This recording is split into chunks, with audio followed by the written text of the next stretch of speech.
pengangguran dan sebagainya. Saya ingin strike saja bahwa bangsa Indonesia 1-2 tahun ke depan terancam akan kekurangan pangan, kerawanan pangan, dan bisa lapar. Mungkin bukan yang diruangkan. Yang paling rawan adalah siapa coba? Separuh dari petani itu tingkat kerawanan pangan. Jadi kelompok yang paling rawan pangan itu petani, Pak. Kita berkesempatan pada Pak Rizky terkait dengan anggaran pendapatan belanja yang begitu sangat tipis. Terima kasih. Assalamualaikum warahmatullahi wabarakatuh. Sebagai pertanggungjawaban akademis, tolong nanti dibagi ke peserta. Saya sebenarnya menyiapkan PPT itu 17 slide. Tapi gak usah ditanya untuk bukti bahwa omongan ini ada dasarnya. Satu slide ada 3-4 grafik itu. Prinsipnya adalah ada quick win. Quick winnya ini agak beda nih Mas Refli. Quick win biasanya 100 hari. Ini dikatakan setahun. Ya, banyak yang nggak begitu perhatikan. Mereka bilang setahun. Kemudian quick win itu yang suka dibicarakan itu ada 7. Hampir seluruhnya terkait ekonomi. Ada pendidikannya tapi yang dikaitkan ekonomi. Yang paling monumental secara narasi adalah makan bergizi gratis. Nah itu narasi itu begitu kuat ya bahwa semula makan bergizi gratis itu waktu di kampanye kan lebih pada persoalan untuk gizi dan untuk pendidikan, tapi kesininya dikaitkan dengan akan mengembangkan ekonomi. Makin di sini makin masuk. Ini contoh bahwa nanti seluruh logika programnya jadi begitu. Ketika makin ke sini itu dieskalasi akan membangun ekonomi sedemikian rupa, tapi ternyata berasnya impor. Karena kita berasnya bagaimana jumlah beras menuju beras dan konsumsi beras itu nggak imbang. Kemudian susu itu sudah pasti kita sudah impor, ada di slide semua itu. Kemudian mau diganti apa? Lalu bahkan yang aneh lagi itu ada rencana mau menjadi investor asing untuk nanti ikut mengelola. Dan terakhir kemarin saya sudah ditanya juga oleh Tempo, mau mengimpor sapi perah. Silakan saudara-saudara ini, apa ada ekspor impor sapi perah yang signifikan di dunianya? Ya kan nanti kalau dia diimpor, memang mau keluar susunya di kapal. Jadi itu, kalau ada ekspor impor sapi perah itu pasti bibitnya. Dan itu kasus Indonesia juga belum dilakukan. Nanti karena banyak masalah kalau sapi pedaging diimpor dia agak urusan bibit juga mungkin bisa lah dia berapa. Tapi kalau sapi perah kan belum cocok. Jadi makin kesini makin dijelaskan makan bergizi gratis itu, nah bisa-bisa dia jadi cost center, jadi biaya bukan jadi hasil. Nah itulah yang tergambar dari keseluruhan konstelasi program. Sekian banyak pembicaraan itu yang kurang adalah mimpinya oke, 8% udah.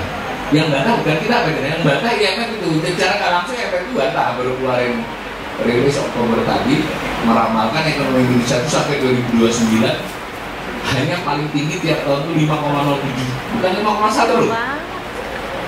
Jadi ya bagaimana caranya kan?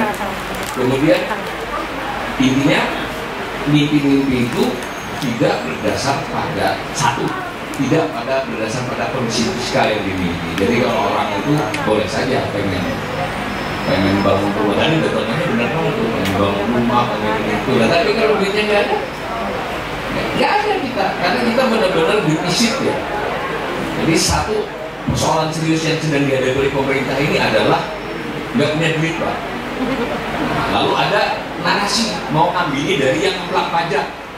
Yang ngeplak pajak itu totalnya Bangula itu kira-kira yang IKA itu 150 triliun.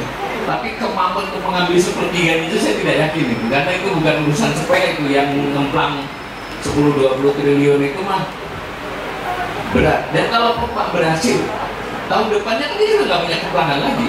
Jadi sementara kebutuhannya itu, kalau ini sudah saya hitung kemarin, kalau semua omongan-omongan itu saya diskon sedikit, mereka butuh tambahan kurang lebih 500 triliun per tahun dibandingkan anggaran sulit biasanya. Nah 500, lalu umpama berhasil mengefisienkan yang sudah ada sebelumnya. Ini nggak mungkin ketika kementeriannya ditambah dengan eselon satunya ditambah, itu gimana melepaskannya? Karena yang tidak bisa dikurangi itu namanya bunga utang. Jumlahnya 550 triliun tahun 2025, lebih besar dari belanja pegawai, paling besar, dan itu akan naik terus. Intinya nggak masuk akal secara fiskal untuk menjalankan apa yang dijanjikan itu. Ya, saya agak sedikit beda dengan Pak Indra karena saya belum pernah punya atasan, jadi boleh dong kritik siapa saja. Saya punya atasannya Allah dan guru saya, alhamdulillah. Selama benar secara akademis, ya saya katakan bahwa secara perhitungan fiskal tidak mungkin menunjang apa yang mereka janjikan. Tidak mungkin, Pak. Sudah jelas tidak mungkin. Maka saya di situ di makalah kita sudah saya katakan, nggak usah bermimpi untuk quick win ini memberikan harapan. Satu saja, kalau pemerintahan Prabowo setahun bisa mencegah krisis ekonomi, udah saya kasih jempol 5. Karena secara teknis kita akan krisis. Jadi urusannya itu bukan mimpi kita mau kemana. Salah satu di slide itu yang saya gambarkan ujungnya selain soal krisis ekonomi, kita ini sedang pada proses ketahanan pangan yang menurun. Di skor ketahanan pangan kita 2022 itu 60,2 kata global food security index (FSI). Saya menduga di 2024 kita nanti akan 58-57 karena kan bisa dihitung komponennya itu. Dan itu turun 60,2. Nah, kemudian ada lagi namanya global hunger index. Ini semua apa ya, terkutip sebagai data-data yang dipakai seluruh dunia. Nah, indeks kelaparan kita nomor 77 dari 122. Di Asia kita hanya lebih baik dari 1 Indonesia, 2 Laos.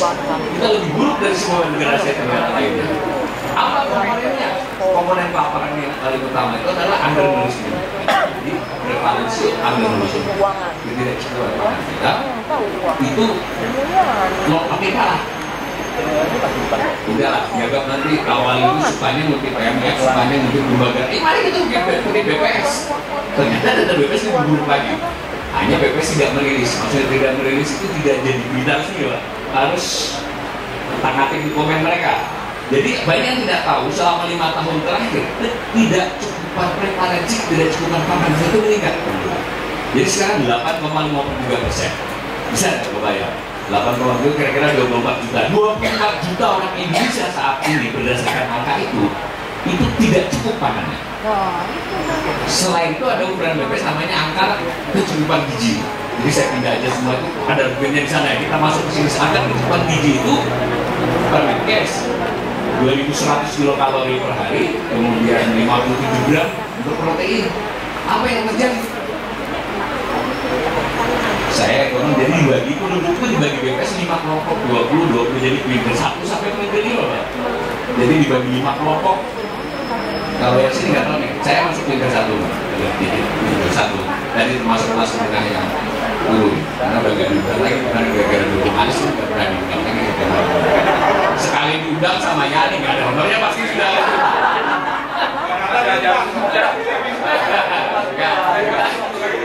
Jadi kembali ke arah kita tadi, ini menarik sekali dan itu BPS loh, Bang. Jadi dalam hal kalori itu kuintil 1 sampai 60% penduduk Indonesia itu tidak cukup, kurang kalori. Dalam hal protein karena banyak ikan segala macam itu hanya 2 kuintil 40. Yang saya ingin katakan adalah itu terjadi penurunan selama pemerintahan Jokowi. Kan bisa dibiarkan ya. Nah ketika saat ini kita kalau bicara swasembada pangan, lompatannya terlalu jauh.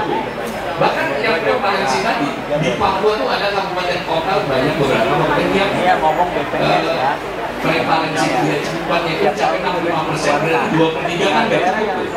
Nah, kurang lebih jadinya dengan cara melihat seperti itu cermin dari semua. Saya di makalah sudah bilang soal pertumbuhan ekonomi tadi. Jadi bukan 5%, enggak, rata-rata selama pemerintahan Jokowi itu 4,16%, kan hitungnya pas COVID itu. Nah kemudian yang jadi masalah juga, tadi baru dimulai dari saya hanya besar dari cadangan devisa katanya naik, nanti dijelaskan juga itu semua gimmick. Kita naik karena utang, karena dipinjemi, bukan karena kita berjual beli. Lalu ada informasi tenaga kerja tadi 7,46 juta orang, 4,9%. Tetapi tadi yang sudah benar bahwa itu yang betul-betul nganggur, Pak. ada kira-kira 19 juta orang itu namanya pekerja keluarga tidak dibayar. Oleh BPS ditanya, saudara seminggu yang lalu kerja apa membantu bapak ibu saya juga waktu digaji nggak digaji. Itu definisinya bekerja. Berapa banyak orang yang ke pertanian apa, jadi jumlahnya 19 tambah dengan hidup memanfaatkan. Lalu ada orang yang bekerja dengan berstatus berusaha sendiri, ya, gojek segala macam. Intinya sebenarnya pengangguran kita itu kronis, bukan pengangguran terbuka. Dengan cara melihat semua seperti itu, mestinya kalau saya ada di penasihat di pemerintahan Prabowo itu, kira-kira udahlah, nggak usah soal 78%, nggak usah soal mau bangun ini bangun itu. Ini rakyatmu yang akan kelaparan jika krisis. Itu banyak sekali. Ini rakyat yang susah. Ketika stunting selesai, mesti yang ada stunting itu tinggi badan dikaitkan dengan usia. Kalau stunting itu berat badan dikaitkan dengan tinggi badan. Jadi selesai satu, yang satu nggak selesai itu bukan soal tampakannya, tetapi dibalik orang melakukan atau banyak makan chicken begitu ya, dengan makanan begitu supaya ringkas. Apakah itu ada sih? Ada lah. Tidak lama apakah solusi pertama kita harus mulai memikirkan diversifikasi makan. Ini kok buat Jakarta, kok buat beras? Ngapain buat beras? Kenapa kita tidak memikirkan serius pemindahan kemudian buah-buahan dan sayur kita masih produktif? Buah dan sayur itu bisa, tentu harus pindah. Seandainya itu yang digambarkan, itu maka masalah ekonomi sebagian besar. Intinya dari semua argumen ekonomi ini ujungnya adalah saya tidak lagi berbicara soal cadangan devisa dalam program ini, pertumbuhan ekonomi, pengangguran dan sebagainya.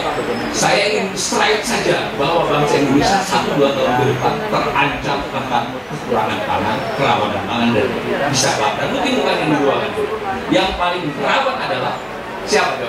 Separuh dari petani itu tingkat kerawanan pangan. Jadi kelompok yang paling rawan pangan itu petani, Pak. Separuh orang miskin Indonesia itu petani. Mungkin ini juga kritiknya buat Mas Umi, karena di ulang tahun Mas Umi saya mendukung Mas Umi secara keras bahwa masalah kita semua ini adalah kita tidak punya pemilih di petani. Mungkin juga mengulangi kesalahan kita di tahun 50-an.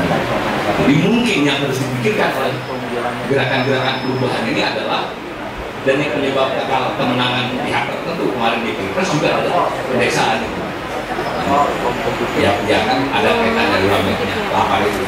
Maka kedepannya menurut saya mestinya pemerintahan Prabowo ini mimpi lah. Ya mimpi boleh aja, tapi dilewati dulu 2022 ini. Silakan catat ya. Menurut saya kalau mereka bisa mencegah krisis memitigasi krisis 2025 aja secara ekonomi udah oke banget. Secara teoritis kita akan krisis dan ini diperparah dengan dipilihnya Trump. Ya Trump ini enggak seperti itu, Pak. Kira-kira begitu kalau menurut saya. Kalau tadi ada yang nanya juga, ya kalau soal perdagangannya dia protektif, bisa diatasi semua. Yang nggak bisa diatasi tiba-tiba dia ngajak perang yang lain kan. Kalau udah perang, urusannya kita ini kena imbas. Jadi saya tutup perayaan ini bahwa bangsa ini sekarang mestinya seoptimis apapun itu mesti kembali ke akar masalah, bahwa separuh dari penduduk kita itu masih bermasalah dengan makan. Di antara yang paling banyak bermasalah dengan makan dan kelaparan itu adalah petani. Kemudian kebijakan apapun yang sedang dibicarakan ini tidak ada kaitannya dengan petani. Bahkan yang namanya makanan gratis itu mau impor, tidak menyertakan petani. Nah, dengan demikian Mas Umi dan kita semua ini harus mulai bersuara lebih keras, dan mungkin saya usul nih Mas Umi biar acara bersepuluh bertujuh di desa aja lah kita. Boleh ikut nggak sih? Kata satu itu kan aja jangan jauh-jauh. Kalau saya nggak mau Kalimantan lagi, dan Jawa soalnya. Itu ya, mudah-mudahan selamat ulang tahun kepada Mas Umi. Kita tidak bisa menilai sesuatu itu dari jumlah orang, itu dari enggak. Sebenarnya ini juga harus kita ingatkan kepada diri kita semua ya, bahwa banyak godaan untuk soal biar menang, biar besar, kayak apa. Nggak usah lah, menurut saya kalau kita bisa komit terhadap nilai, terhadap perjuangan konsisten, menang kalah serah aja. Kalau memang sudah waktunya menang, dia menang. mau kayak apa saja akan menang.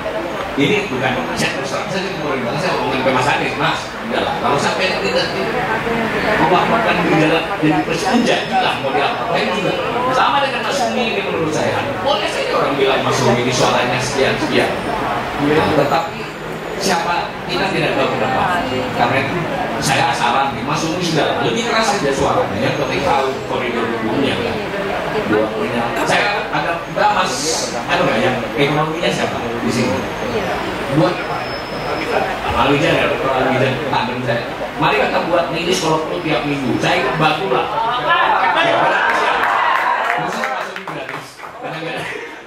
Begitu, makasih.